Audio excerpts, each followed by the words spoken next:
যারা ঘরে বউ রেখে বাইরের নারীর সাথে পরকীয়া করছেন সেসব পুরুষদের বলবো, দেখেন আপনার বউ আর সেই নারীর মাঝে কিন্তু কোনো তফাৎ নেই। আপনার বউর যা রয়েছে সে নারীরও তাই রয়েছে। সেই নারীর একটা দুইটা কোনো জিনিস বেশি নেই যেটার প্রতি আপনি আকৃষ্ট হয়েছেন। হ্যাঁ, তাকে আপনি নতুন নতুন দেখছেন, তার মিষ্টি মিষ্টি কথা শুনছেন, এজন্য তাকে ভালো লাগছে।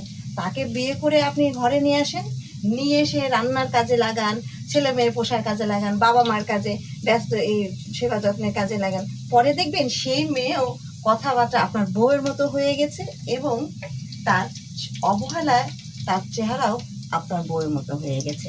তাই যারা ঘরে বউ রেখে বাইরে এ ধরনের কাজ করছেন তারা নিজের বউয়ের প্রতি যত্ন নেন, নিজের বউকে খেয়াল করেন, দেখবেন একসময় আপনার বউকেও বেশি ভালো লাগবে বাইরের নারীর থেকে।